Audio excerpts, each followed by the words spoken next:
Everybody, it's Josie. Welcome back to Cedar Creek Homestead. I hope you guys have had a wonderful day. It's Tuesday, but it has really felt like a Monday here for us. We got up early this morning, and before the babies got up, and Cheyenne and I went out on the back porch. This is the front porch, and we were out on the back porch and sitting in the rocking chairs that's back there, and we were having a conversation and kind of planning out the week coming off of Memorial Day weekend, and we're just kind of minding our own business and enjoying the morning. It was nice and cool this morning, and we had a beautiful weekend. We had rain, 3 great big downpours last week, Wednesday, Thursday, and Friday, and we had a nice weekend. And we were just enjoying the day, making plans about what we were going to do. Blade happened to come out and going to work, and he's normally gone early in the morning before the household gets to bustling and gone. He's usually out here a little bit after 6, and he works over in Arkansas, and so he leaves early. But this morning he had an installation job to do a couple of towns over from here, and so he got to be home later. So Blade comes out and walks past me and walks past Cheyenne, and I have these little flower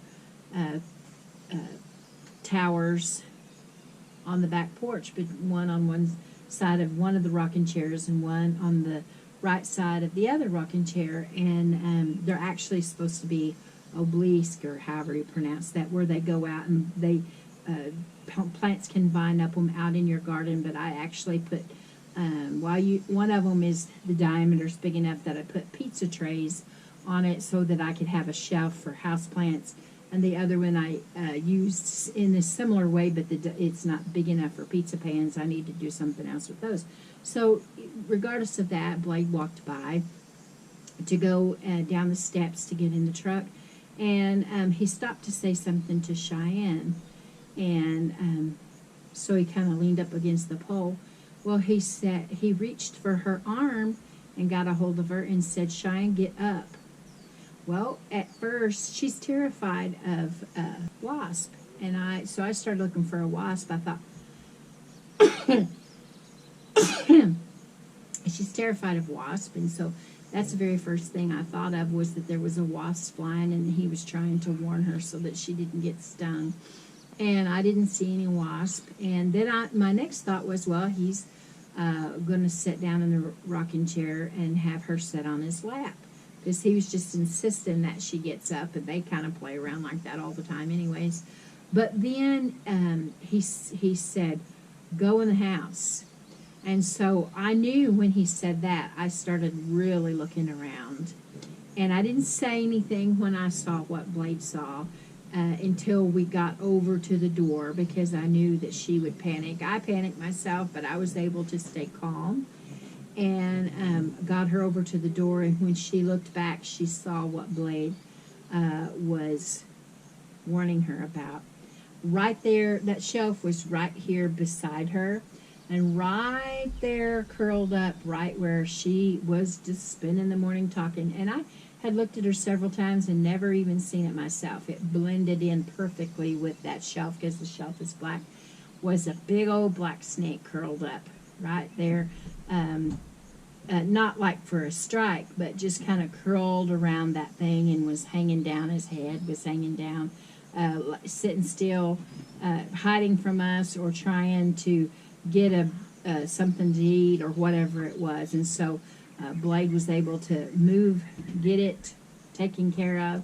That thing wrapped itself around, and Blade had to pull and pull to get it loose. So our morning started off good, and then it just kind of plummeted.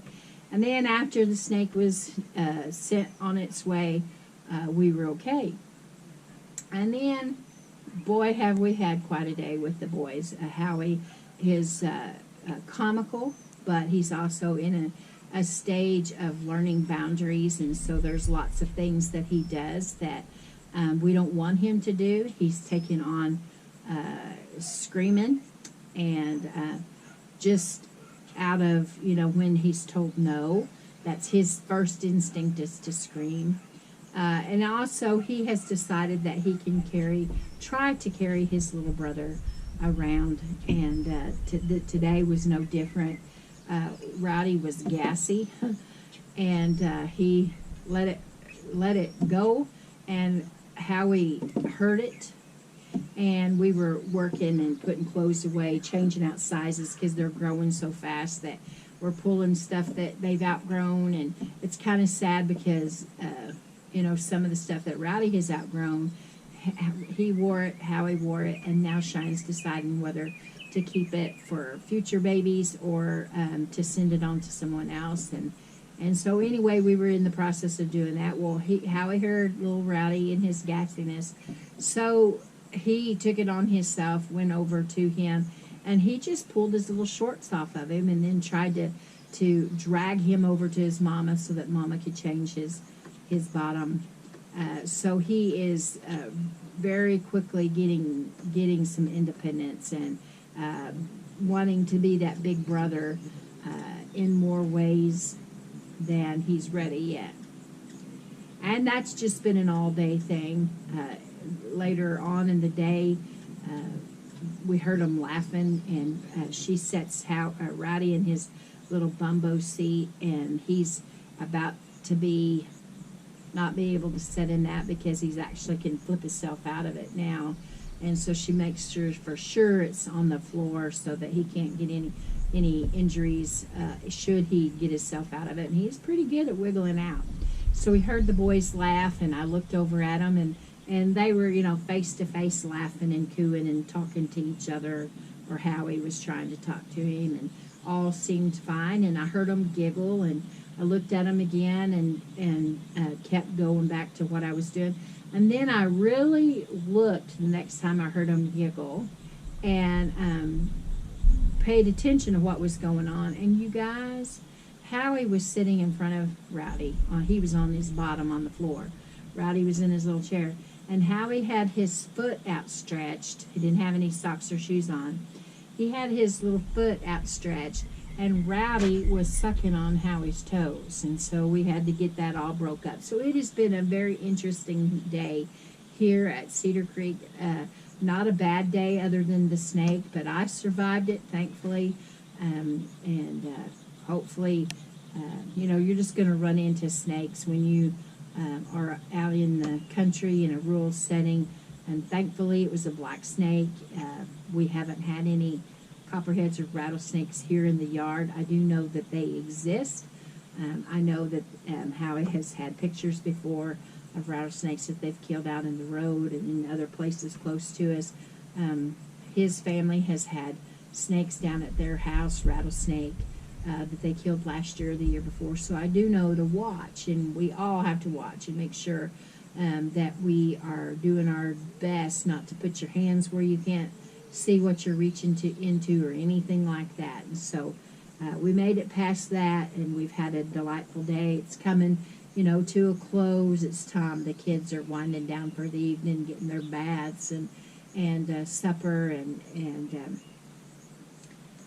it's pretty warm here. It's in the 80s, and we know that it's going to go up in temperature. Summer's just right around the corner. However, they are telling us that we're going to have a cooler, wetter summer this year, and praise the Lord, I'm looking forward to that if they're right about it. I know some of you have said, some of you subscribers in Missouri have said that you haven't had any rain for a while, and we're praying that you'll get some and that you'll be able to grow your gardens and your crops and all the things for your livestock. Hay will be, pastures are really growing. Our pastures are looking great. Even though we don't cut hay on ours, we just have our cows running. The pastures are looking good. We've got good stand of clover, and we're excited about all of that. It's been a busy couple of weeks. I got word from my sister, called me, and I found out that one of my brothers, I have a big family, and I've got 7 living brothers. I have one brother that we lost. And I have one sister, and brothers and sister-in-laws, and nieces, nephews, and great nieces and nephews, and I have a big family. And my sister called me to let me know that one of my brothers, one of the twins, I have a set of twin brothers, one of the twins, and he is 2 years behind me in age, so he is 51, I'll be 53. Here in a couple of weeks, June the 14th, I'll be 53, and so we got word that my brother was in the hospital and was really, really sick. So I called, first talked to his wife, and then I got to talk to him. But what had happened is way back in October, my brother had some really bad pains in his chest. October 31st, Halloween. Very bad pains. And what had actually happened was he had a heart attack. And this brother is not a big guy. He's fairly small, doesn't weigh a whole lot at all. Works hard, works in a factory setting, warehouse setting. But he ignored the pain after it subsided. He didn't go to the doctor. And a lot of people are this way. Howie was that way too when he suffered his heart attack, out there pouring concrete to build a foundation for our chicken house. We didn't have any idea that he was having chest pains. He put it off as heartburn, and that's what my brother did. And so it's been all these months from October 31st until now. He had his heart attack. Before he had his heart attack, he actually had been really sick with COVID, and he also had RSV. Now, up until just a little while back, I didn't realize that adults could get RSV. I always thought that it was a cold in adults, and in children it was RSV. Y'all, the train is coming through, so I'm sorry about the noise. You might also hear some little hummingbirds flying around. We've got hummingbirds like crazy in here, buzzing back and forth, and they'll buzz past you sometimes. So if you hear one of those little things, just know that we're glad that they're here. We really enjoy them in the morning times.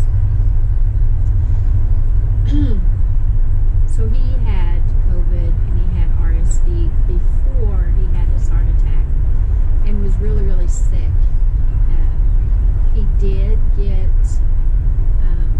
the vaccination, and I'm not saying here nor there on any of that. I'm just telling you his backstory.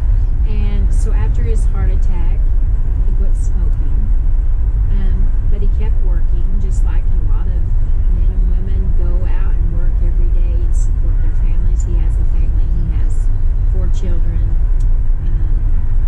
and his wife works as well, and he just continued to work. But he couldn't seem to get rid of all of the symptoms that he had with COVID and RSV, the congestion. When I talked to him on the phone, I could tell that he was really, really sick. I could hear, when you talk to someone that's got some kind of nasal, something cold in his throat, in his chest, all of that.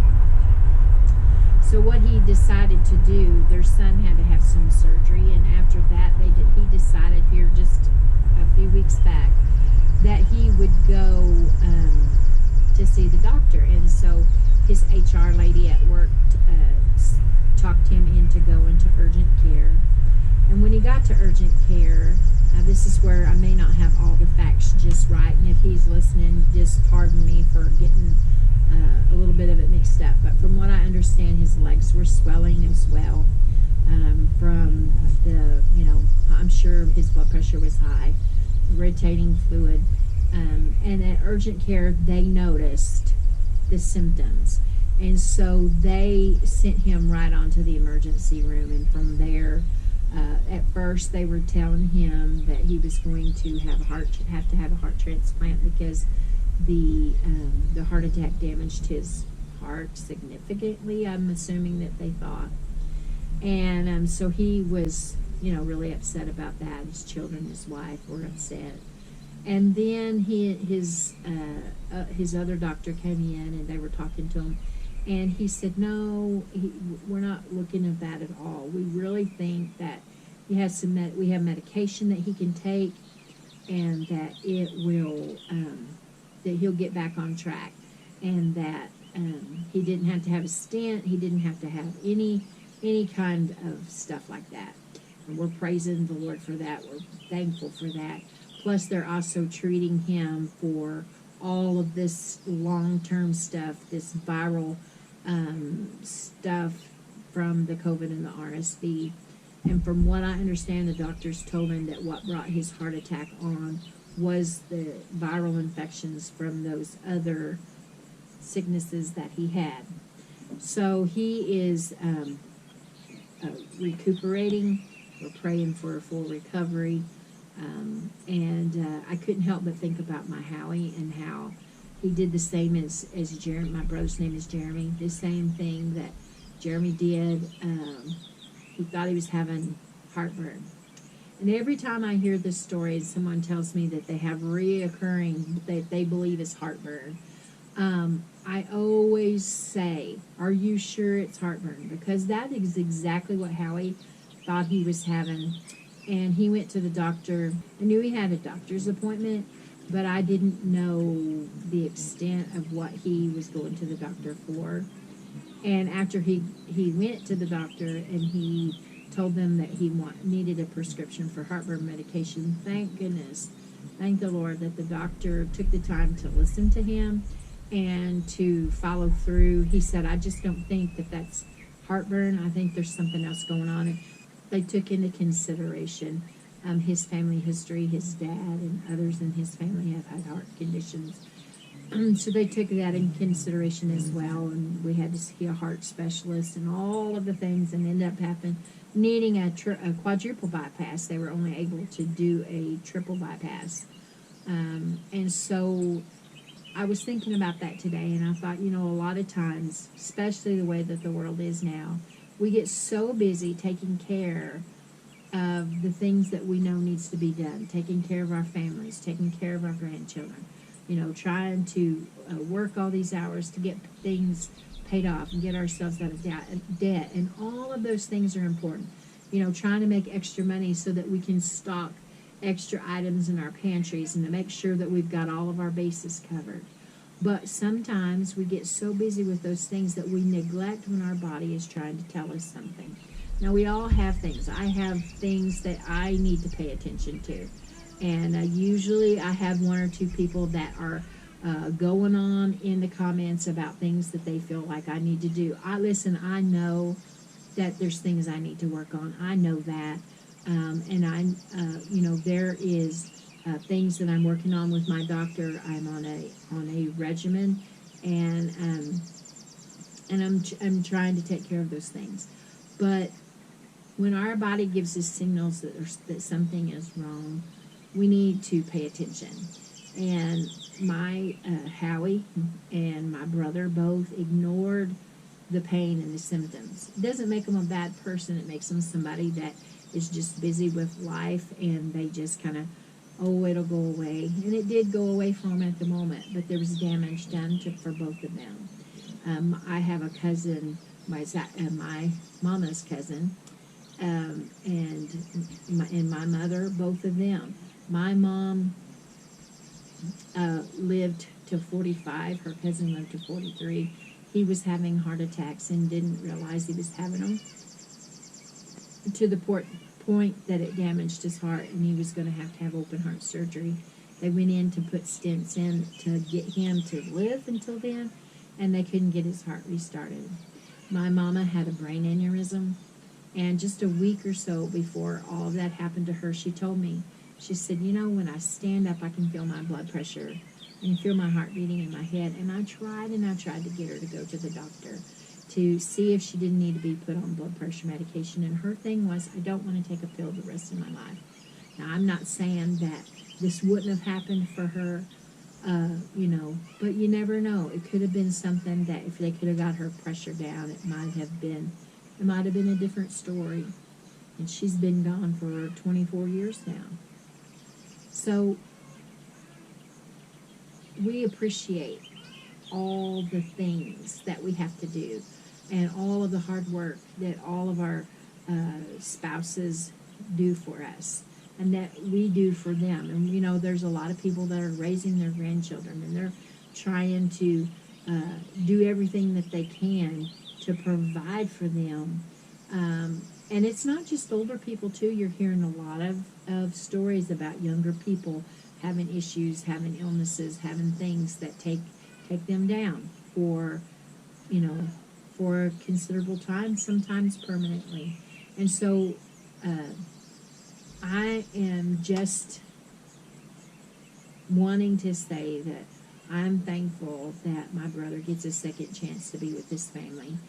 He has one of his children is married, one is in just graduated college, and he has two young girls. The older two are boys, two young girls. His wife, and he told me, he was crying, and he told me, he said, I want to be able to enjoy my grandkids because he doesn't have any yet. Life is so short, it really is, and we never know what is coming down the pike for us. But if we can listen to the signals that our body has given us, I'll give you another example. My sweet Howie, for a long time, was having trouble with his vision. Now, you know, we all had trouble. I had trouble, and so I went and started with having problems with seeing road signs and seeing street signs, and so I had to get glasses for that. But then it worked into, I also had to get bifocals because I couldn't see up close. And then my sweet Howie started to have a little bit of problem in it. The first time that he went to see the eye doctor, it was just age related. He just needed reading glasses, and so they didn't even give him a prescription. They said you could just go down and get reading glasses from the store, because you can find them everywhere, and just find a prescription or find strength that works for you. And so that's what he did. But then after a while, he began to notice that he was having a little bit more problem, and he was a diabetic as well. And so the doctor, every year, our doctor that we have, he's very thorough with wanting to make sure that you get your eyes checked, and there's different things that he has you follow through with being a diabetic. And so he kept after Howie, and he went and had his eyes checked.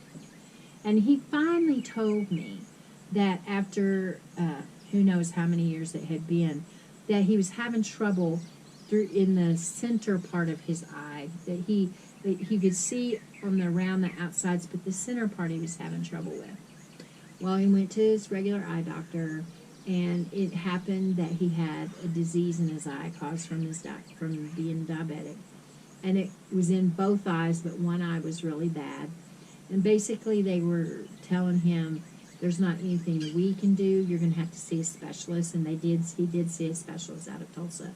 But I noticed that he had started run into the shop, and he had a problem with the radiator in the vehicle one time, and just some different things like that. It was never, you know, he always wanted to shelter us and always wanted to keep us from worrying about him. And so he kept those things. But that's another example of holding it back, trying to take care of the family, and ignoring signs that your body is giving you. And so he went to the specialist, and they were talking about actually having to give him shots in his eye, and that they didn't know if it was going to be effective, and that he had talked about us accepting, you know, that he could actually go blind. And so my counsel would be to listen to the body, listen to your body. If you have an unexplainable pain, know the signs and the symptoms of heart attack and stroke. This time of year, know the signs and the symptoms of heat exhaustion, heat stroke. Those are real diseases and real illnesses that can take you out, that can limit your life. Your spouse needs you. Your children need you. Now, we all know that it's appointed unto man. We all have a certain amount of time. But we have opportunity to try our best to live the best life that we have, not be sick, not be run down, not, have to go through all of the things when suffering a stroke or the heart attack or, losing your vision or your hearing or whatever it is. I know that this little talk tonight has been a little bit of a, maybe not the happiest of things. But I am happy that my brother is doing better, that they have a plan for his health, and I'm excited to see him begin to flourish in his health, get things on track. And just a reminder to all of us to pay attention to our bodies. And, we know, all of us know our strengths and our weaknesses. And the things that are going on in this life, our best thing that we can do is try to do what we can do.